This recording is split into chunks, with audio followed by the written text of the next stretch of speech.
आइए आज की डेट में जो पेंशन ईपीएस 95 की जो हायर स्कीम आया, मैं ये बताना चाहूँगा कि किस प्रकार ईपीएस 95 पेंशन कैलकुलेशन फॉर 1/1/2007 में जो रिवीजन हुई थी आईडीए स्केल में, जो अभी इसको जो बोलते हैं प्री रिवाइज स्केल। आइए कोई भी एक ग्रुप कंपनी, एक ग्रुप या नवरत्न या महारत्न कंपनी जो होता है, महारत्न, उन लोग का जो स्केल है, जो आईडीए स्केल्स है, चाहे हम आज कैलकुलेशन करेंगे S11 की एंड हम E80 एग्जीक्यूटिव की, E0 का भी करेंगे और S11 जो करेंगे और E8 का भी करेंगे।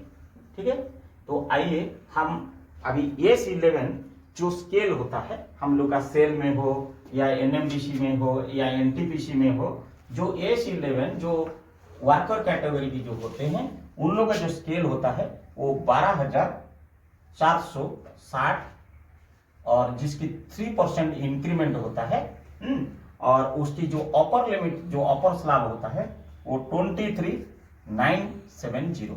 ठीक है, ये है इनकी बेसिक स्केल। इसको बोलता है स्केल अप पे, इसको बोलते हैं फ्री रिवाइज स्केल अप पे।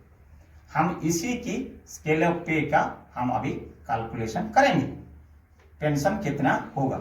मान लीजिए एक व्यक्ति ये पर्टिकुलर ये जून 2024 को रिटायर करता है। हम अगर ये ऑप्शन में ये यस भरता है या मीन्स ऑप्शन को ऑप्ट करता है, ऑप्टेड कर देता है। अब आइए उसका पहले हम कैलकुलेशन कर लेंगे। S11 में अभी हमको अभी आज ऑन डेट जो सर्विस होता है, आपको कैलकुलेशन हम मूल कैलकुलेशन को लेंगे, माने इनिशियल कैलकुलेशन हम अभी लेंगे। अभी हम लोग क्या करेंगे, अब इसका जो इनिशियल बेसिक है हम लेंगे 12,460। ठीक है, अब इसका 2 @ रेट ऑफ अभी जो चल रहा है 201.2% जो है ये आईडीए है। करेक्ट। अगर हम ये इसको कैलकुलेशन करते हैं, इसकी आता है 25,069.52। इसकी हो गया डीए। बेसिक कितना था, बेसिक हम लोग लिए 12,460 रुपया। अगर हम ये बेसिक प्लस डीए को जोड़ देते हैं, ये कितनी आ गया 37,529.52। ये हो गया बेसिक प्लस डीए। हमको एवरेज सैलरी लेना है। एवरेज सैलरी पेंशन कैलकुलेशन में pension book, pension amount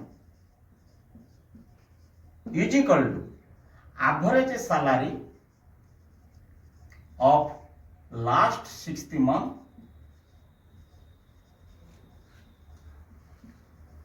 into number of service contributed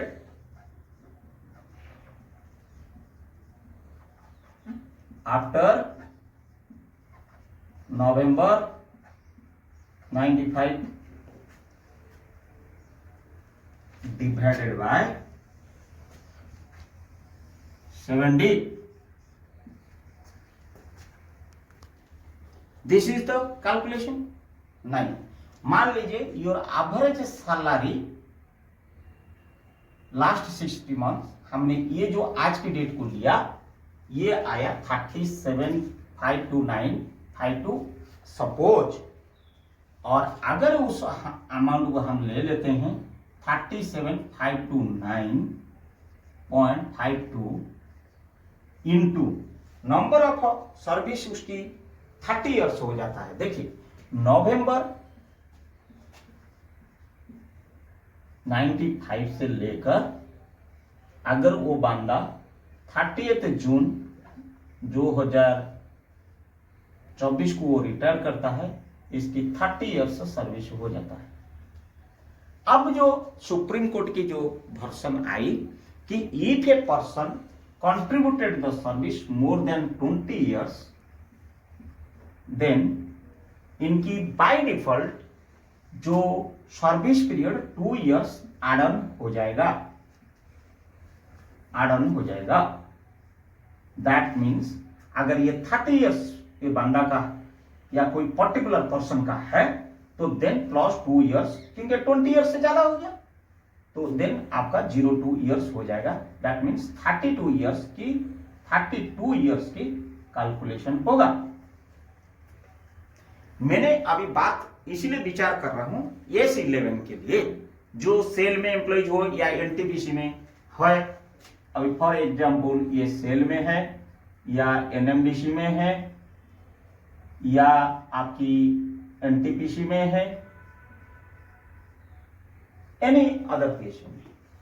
आइए हम देखते हैं।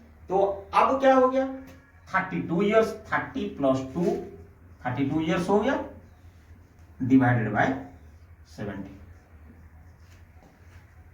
ये आपकी लगभग आप अगर कैलकुलेट करेंगे then it will be 17156.35 rupees.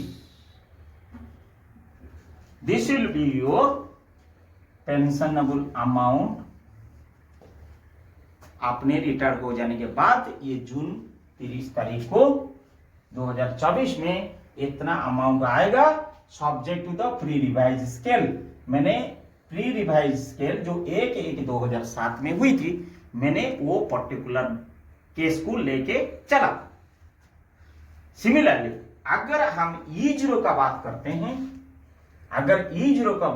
हैं, देन आपके यहां का जो डाटा, आइए हम यहीं पे जो S11 लिखे थे, जस्ट इसी डाटा को अभी हम E0 कर देते हैं। जो E0 मीन्स सुपरवाइजर कैटेगरी की या एग्जीक्यूटिव कैटेगरी की जो इनिशियल स्टेज रहते हैं, ये 12,600 जो होता है, और 3% की जो इंक्रीमेंट होता है, इंक्रीमेंटल बेनिफिट एवरी एनुअल में, और इसकी जो अपर लिमिट होता है वो 32,500। आइए हम आप लोग का बेसिक कितना भी हो, मैं मूल बेसिक को लेके चलता हूं। हो सकता है आपका बेसिक के हिसाब से आप ये फिगर को कैलकुलेट कर लेना, क्योंकि अब आइए हम करते हैं ये जो फिर हम लोग डीए अभी की स्टेज में यही है, और मैं आज ऑन डेट का डीए को लिया। उस समय जो डीए होगा 2024 में आप लोग वो डीए लेंगे। अब जो डीए मैं कैलकुलेट कर रहा हूं, ये आज ऑन डेट इफेक्टिव डीए को मैं लेके चल रहा हूं। ये आइए 12,600 को लेते हैं, क्योंकि 12,600 एवरेज सैलरी, और अगर ये डीए में प्रेजेंट डीए को मैं लेके चलता हूं, then this figure will be again आपका चेंज हो जाएगा, ये चेंज हो जाएगा। आइए आपका डीए कितना हो जाएगा, 12600 into @201.2% of basic, that means आपका आ जाता है 2535.1.20। हमारा तो आपका मूल बेसिक को मैं लेता हूं 12,600। आ जाइए, देन हम कैलकुलेट करेंगे तो 37,951.20। हमारा ये जो फिगर आपका आ गया, this is your average salary last 60 month अजीब, क्योंकि उस समय हो सकता है जब ये डेट को आप रिटायर करेंगे, हो सकता है आपका बेसिक और कुछ रहेगा और डीए और कुछ रहेगा। हम पर उपस्थिति को मिनिमम बेसिक को लेके और उपस्थिति डीए को लेके हमने अगर एवरेज एक लेते हैं तो हमारा ये फिगर भी चेंज हो जा रहा है, क्योंकि ये बंदा जब फिर रिटायर करता है। मैं कैलकुलेशन में क्या लिया हूं, मैं कैलकुलेशन में मैं ये समझ लिया हूं कि जो पर्टिकुलर व्यक्ति या एम्प्लॉइज नवंबर 95 से रोल से रहकर अब 30 जून तक वो रिटायर होने वाला है, उस क्षेत्र में मैंने इसका एवरेज सैलरी में 37,951 0.20 इंटू 32 फिर आ जाएगा।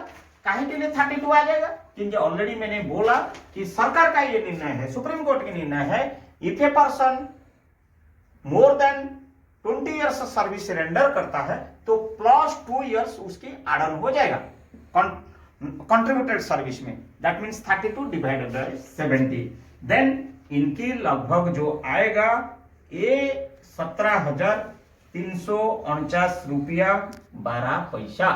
This is your pensionable amount. आइए देखते हैं, ये E0 कैटेगरी का हो गया। कोई भी व्यक्ति अगर ये स्केल में फॉल करता है, उपस्थिति को लेके हमने ये कैलकुलेशन किया प्री रिवाइज स्केल। देखिए 3 चीज को आपको ध्यान रखना पड़ेगा, क्योंकि मैं एक एग्जांपल आप लोग को बता रहा हूं, क्योंकि मैंने प्री रिवाइज स्केल लिया। हो सकता है 117 के पास आपका रिवीजन हो गया होगा, आप वो बेसिक को उठाइए। और हो सकता है मैं अभी जो प्री रिवाइज स्केल में E0 में मैं इनिशियल बेसिक लिया हूं, आज ही आपका कोई इंक्रीमेंट लगा नहीं है। मैं आपको पे स्लिप में देख लीजिए, आपका बेसिक के हिसाब से ये डीए को आप मल्टीप्लाई करिए और बाकी जो फॉर्मूला है लगभग सिमिलर है। थोड़ा बहुत कहीं 19-20 होगा, बट मोटा मोटी देखेंगे तो ये आपको होगा। आइए हम E8 जहां पे आप जीएम जनरल मैनेजर कैटेगरी या आपको कहीं chief engineer chief general manager बोलते हैं, कहीं कहीं आपका ईडी बोलते हैं, वो डिपेंड करता है कि आपने A group, B group, C group company में, आप डी ग्रुप कंपनी में किस कैटेगरी में हो। हम वो स्केल को अभी फॉलो करते हैं। हम ये फॉलो करेंगे जब हम सेम वही पर्टिकुलर जनरल मैनेजर को हम सेल में हो, एनएमडीसी, एनटीपीसी, जिसकी स्केल आई मीन E8 में है, E8 में जिसका स्केल 51,300 है और उसकी 3% इंक्रीमेंट है और उसकी जो अपर स्लैब है ये 73,000 की स्केल है। तो आइए हम यही फिर इनिशियली वही 51,300 को ही लेते हैं। आइए आज की डेट में हम कैलकुलेशन करते हैं। 51,000 मैंने इनको लिया, 51,300 इनकी बेसिक, और डी आज के डेट में जो है 201.2 ऑलरेडी मैं रिपीट कर चुका हूं। और इनकी जब कैलकुलेशन हम करेंगे, अगर उनकी बेसिक देखेंगे तो 51,300 एट द रेट ऑफ 201.2%, अगर आप देखेंगे ये फिगर आपको आएगा 1,03,215 रुपया 60 पैसा इनकी डीए। और देखिए हमने फिर वही, आपका डीए हो सकता है 58,000 होगा या 60,000 होगा, इसका तो सीलिंग 73,000 तक है।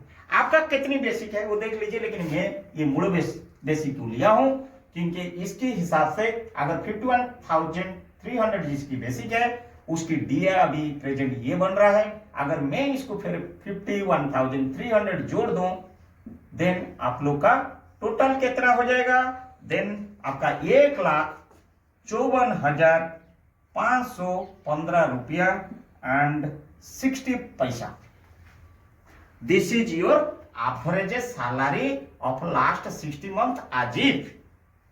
और मैं ए पर्टिकुलर जो भी E8 कैटेगरी में है, हुमसेवर ही में भी और सी में भी, मैं भी जनरल मैनेजर, मैं भी एडिशनल जनरल मैनेजर और मैं भी चीफ जनरल मैनेजर, जो भी है, मैं ये उम्मीद करता हूं कि वो पर्टिकुलर एम्प्लॉय 30 जून 2024 को रिटायर होने वाला है।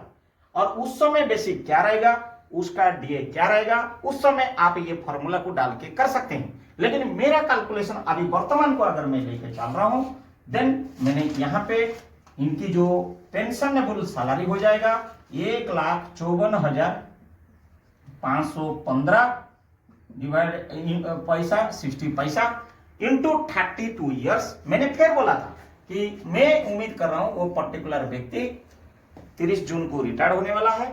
और सरकार का जो सुप्रीम कोर्ट के निर्णय आया हायर पेंशन स्कीम में कि if a person render service more than 20 years, by default 2 years will be added on his contributed service में। तो अगर मान लीजिए ये व्यक्ति 32 हो गया, देन अगर the average salary pensionable salary contributed service divided by 70। Then ये जो जनरल मैनेजर हो या एडिशनल जनरल मैनेजर हो या पर्टिकुलर E8 व्यक्ति जो है वो जब रिटायर कर जाता है, अगर इसको आप कैलकुलेशन करेंगे, उनकी 70,635.70 is the pensionable amount, is very good handsome pensionable amount. एक रिटायर्ड होने के बाद जो एक एक्सपेक्टेड लाइफ, एक स्वच्छ लाइफ, एक मतलब उम्मीद के साथ, कुछ मिशन के साथ, सोशल सिक्योरिटी के साथ जो जीवन यापन कर सकते हैं, क्योंकि ये person getting retired at E8 means उसके living of style, passion of life and style of living and जो एटमॉस्फेरिक कंडीशन, उनको जो सराउंडिंग चाहिए, उसके लिए पैसा की बहुत आवश्यकता होता है। और जब वो गुड अमाउंट जब मिलेगा, आदमी बेशक उनको खुशी भी लगेगा और वो समाज का सेवा भी कर पाएगा, परिवार का सेवा भी कर पाएगा, और वाइस वर्सा। हमारा जो सोशल सिक्योरिटी जो मैं वर्ड बोल रहा हूं, हमारा टेक केयर करने वाले, हमारा आने वाला पीढ़ी, आने वाला जेनरेशन बहुत ख्याल रखेगा, क्योंकि हमारा पापा या हमारा मम्मी या हमारा जो स्पाउस जिंदा रहेंगे ज्यादा, तो हमको ये अमाउंट मिलते रहेगा और हम उनका परवाही करेंगे, उनका खान पान के प्रति ध्यान देंगे। यहाँ पे सोशल सिक्योरिटी एस्पेक्ट बढ़ जाता है। इट इज मैंने लोअर स्केल में लिया, क्योंकि इसीलिए लिया क्योंकि हो सकता है आपका स्केल 51,300 ना भी हो सके, ज्यादा हो, क्योंकि मैंने मिनिमम में लिया और मिनिमम में ये मिनिमम वैल्यू होता है, और इससे ज्यादा होगा आपका कैलकुलेशन में, कम नहीं होगा। सब्जेक्ट टू DA भी बढ़ेगा, आपका एनुअल इंक्रीमेंट भी बढ़ेगा, और ये स्केल जब बेसिक प्लस DA का एवरेज सैलरी भी बढ़ोतरी हो जाएगा, बाकी कांस्टेंट तो फिगर यही रहेगा। तो ये जब फिगर एक पैरामीटर जब बढ़ जाता है, डेफिनेटली ये एड ऑन हो जाता है। तो ये एड ऑन होते रहेगा, एड ऑन होते रहेगा, एड ऑन होते रहेगा जरूर। एंड ये मिनिमम वैल्यू तो आपका फिक्स है ही है आज ऑन डेट। तो चलिए हम EPS 95 की कैलकुलेशन के बारे में, हम S11 का कैटेगरी के बारे में बताया, I mean the non executive का हाईएस्ट कैटेगरी जो होती है S11 होता है, मैंने उनका स्केल के बारे में बताया। ये 8 पार ऑफ E0 का कैटेगरी होता है, ये लगभग सिमिलरिटी स्केल आ जाता है। देन मैंने ये जो E0 के बारे में बताया, जो सुपरवाइजर एग्जीक्यूटिव होते हैं, और E8 जो होता है, E0 से लेकर E1, E2, E3, E4, E5 मैंने maximum beginning of the executive का लिया, और मैक्सिमम E9 भी है, हमने कैलकुलेशन नहीं किया। जो E9 कैटेगरी एक है जो 62,000 स्केल में फॉल हो रहा है, तो हमने इसको नहीं लिया, और आप लोग उसको कैलकुलेशन कर सकते हो, फॉर्मूला एक जैसी है। आइए, ये आपको पेंशन कैलकुलेशन का अभी बहुत कम समय रहा, जो सरकार का निर्णय है हिसाब से 3 मार्च 2023 तक हम लोग को ऑप्शन भरना है। अभी आपके सामने calculation, you can take your decision wisely. धन्यवाद।